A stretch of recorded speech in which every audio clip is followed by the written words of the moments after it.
So the word JDM appeared in your life and now you want to know more about it. Yeah, you have an infinite world of stuff to learn, but relax, you will learn everything over time, because after all, everyone has to start somewhere, right? That's why I'm here to help you get started, and welcome to the beginner's guide to the world of JDM cars.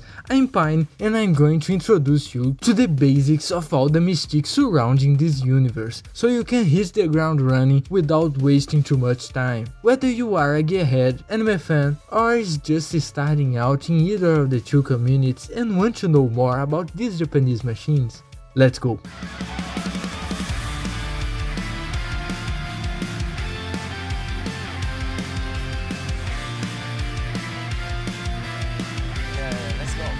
First of all, you have to know what JDM is. The word means Japanese domestic market. In theory, it would be anything that was only produced for the Japanese internal market. Your great-grandmother's Juki sewing machine is JDM, but for the most part we kind of just use that word to define cars and their stuff. In other words, cars from the Japanese market that were not sold in other countries. But this isn't always the pattern, where some cars may have been sold in other markets, but for the most part have different configurations than those sold in Japan. So it turns out that really, only some models of such car are JDM, but most people can consider the entire model as a JDM car, because it's easier. So with this premise, these cars began to build a mysterious aura over the years as they conquered the space in the market. The first Japanese machines that began to gain attention were at the turn of the 70s, a time where most Japanese brands were still establishing themselves in the world market, and the popular perspective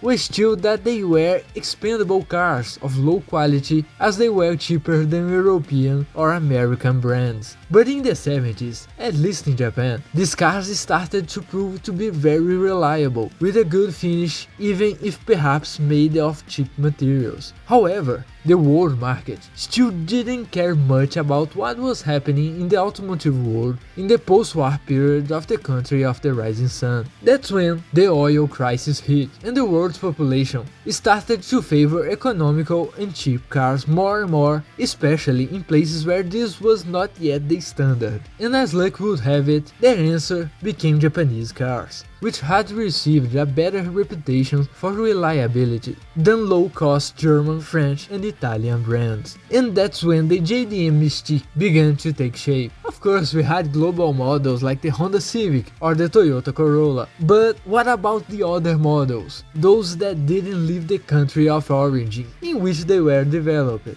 Yeah, in a world that wasn't so globalized, the grass always looks greener on the other side, right? Because we have to remember that at that time, there wasn't much parity in models between countries. The automaker usually did its market research and created different versions of the same car to be sold locally. For normal local citizens, it didn't matter if Europe had a car that the United States didn't have, or vice versa. An Opel Rekord became a Opala in Brazil, a Fiero in Mexico, and a Ranger in South Africa. It was a total mess that not many people really cared about, but some people, inevitably, like any other type of hobby, cared a lot and wanted the forbidden and the foreign. So when the world was enjoying a Civic Si, the Japanese were enjoying a better version in the Type R, and the desire to have the best or more fun was unfortunately forced to become a dream because of restriction law or high import costs. But hold on, I'm already putting the horses in front of the carriage and talking about the models, so since we are here, let's talk about them.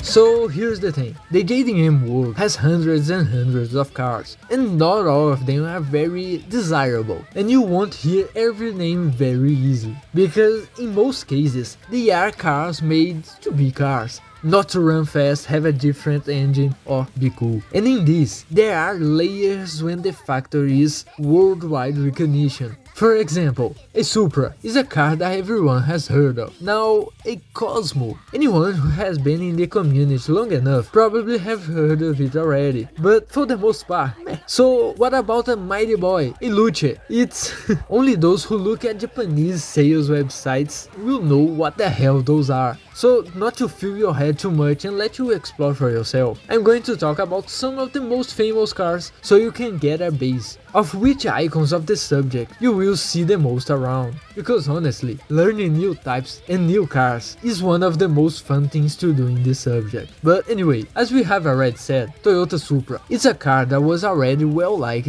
ever since its time, popularized in films like The Fast and Furious, but like most of these more famous cars, nowadays you will only have one of these after selling a kidney, and even then, maybe it's still not enough. Nissan fucking Skyline. Roughly speaking, the most famous JDM model of all, with several years and appearances that are well loved by the community. A car that started out as a round car like any other, but has evolved into what many believe to be perfection, a monster. Nicknamed Godzilla because of its racing dominance at the time. The main ones are called R32, R33 and R34. And of course, the GTR version is the icing on the cake. One of the best designed cars with impressive technology for their time. Some honorable mentions of Skyline are the boxy Skyline that we call Hakosuka, the first Skyline to prove itself to be a monster, the rarest model in the Kenmag, and also the recent R35. It isn't exactly a Skyline, but it's still in the same family. But because it's a car sold worldwide, it's mostly left out in the more purist conversations. And then, to complete the great trio, Mazda RX-7. The car that made many people love a little Dorito running wild as an engine, and one of the most beautifully designed cars ever made. The most famous is the model we call FD, but the FC is also very well regarded. NSX, the Ferrari killer that greatly disappointed the masses during its launch period, because it only had the angry face of an Italian animal hunter and didn't have enough engine to go head to head with a V12 or V8. But as soon as its production came to an end, and a hint of nostalgia for a sensational car with Senna's hand in its production, it became one of the giants and one of the most loved cars in the community. Mitsubishi Lancer and Subaru Impreza, sedan cars that were kinda meh, that were just basic run-of-the-mill cars, like that drawing you made when you were 4 years old. But as soon as rally racing needed a car to dominate, Lancer Evolution and WRX STI were born, and they brought terror to dirt tracks and to many rear-wheel drive car owners. These cars throughout the years of production were sold worldwide, so the ones most appreciated for their rarity, for being a mystical fruit, are the ones that came earlier, and of course they were only sold in the Japanese market. In order to not stretch these names too much, I'm just going to talk about some honorable mentions that you will see a lot around. The AE86, the famous Hachiroku, Honda S2000, the first JDM car I ever saw in my life, Mazda MX-5, that receives the name of Miata and also Roadster around the world. Legal headlight that goes up and down is the best thing ever, and it's illegal for you to remove them to install a fixed one, okay? And also, no one cares, but I have to include my love, Suzuki Swift, both the newer models which are very cool, and the old GTI, mwah, perfect. And of course, Nissan Silvia, the car that for many is the best drift chassis. There are certainly many others where you will spend years discovering new cars. So, since we talked about drifting, let's talk a little about what people do with these cars that have made them so famous over the years.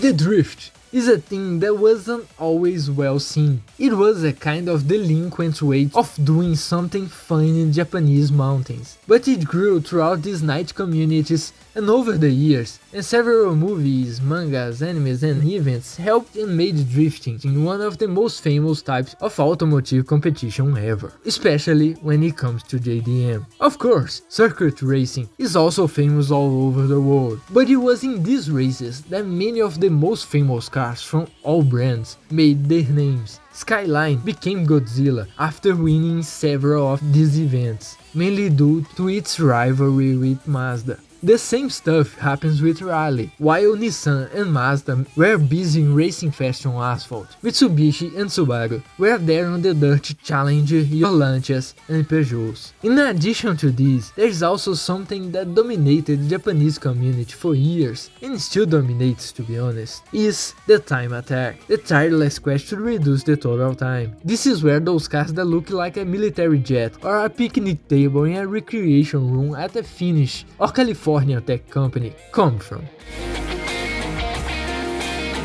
Okay, the JDM World has some words that you will see a lot around. Just like everything we are already talking about, they are almost infinite, so as not to leave you without an initial reference. A toge is a mountain pass between cities, generally thin and winding road that goes around and through a mountain. If you see a car that costs thousands with a little anime girl with perfect quality printed on the side, it is to make you feel a giant amount of cringe. If you only like cars and that hurts you enough, don't worry, anyone who likes anime also squint their eyes and feel an inner pain seeing that. Because this is called Itasha, a mixture of Japanese word, but the main one is Itai, which means to hurt, pain. In other words, everyone is in this situation together. Bippo is this type of car, and is the Japanese way of saying VIP or VIP, since they don't have much the V sound. Bosozoku is a community generally made up of kids from Yakuza members, who go out making a mess on the streets.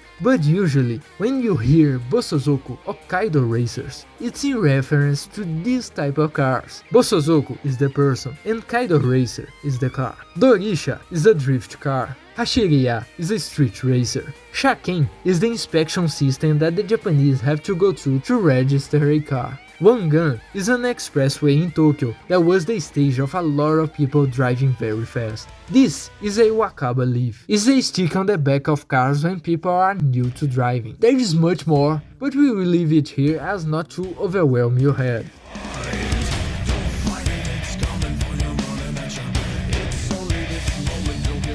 And now let's talk about the most important people in this field that you will hear about several times. Keiichi Tsuchiya, the Drift King, famous for popularizing drift and for his personality, and icon in various Japanese automotive stuff like magazines and TV shows. Hot Version and Best Motoring are the most famous, and he features the show along with two other giants, Max Orido and Nobi Taniguchi, who are racing drivers who have taken part in hundreds of different kinds of races, and also Kunimitsu Takahashi, the father of drift, in addition to, of course, many other icons. Teams, workshops and brands are also giant names that at some point you will hear about. Aria Memiya, famous for the RX-7, Midori Seibi, Spoon, Mines, Powerhouse and Muse, Yashio Factory, Advance, J's Racing, RWB and the Porsches, Liberty Walk, Mugen, HKS, Veilside, Grady, Star Road, Midnight Club, among many other names that tore through the streets and closed circuits across the eastern country, and you will certainly hear most of these names many times. You will also hear names of circuits a lot, especially if you like to watch a lot of YouTubers in Japan, or if you are interested in playing simulators and all. Episode Circuit, Fuji Speedway, Suzuka, Tsukuba, Nikko, and such, but there's no point in going too deep in this now, because you will learn that over time with the media that appeals to you. But there are also many famous places around the country that are not circuits, such as the Wangan which we mentioned earlier, Tatsumi, Umihotaro, and of course Daikoku Futo, which is a rest parking area in the middle of a complex of roads in Tokyo that basically every night is swarmed by enthusiasts, and it's simply sensational to see. And finally, if you like anime and such, we have two of the pillars of the JDM World. Initial D, which addresses more the drifting side in various toges around Japan. And also Manga Midnight, which focus more on the top speed side. And of course, driving with Eurobeats blasting from the speaker is way cooler than not.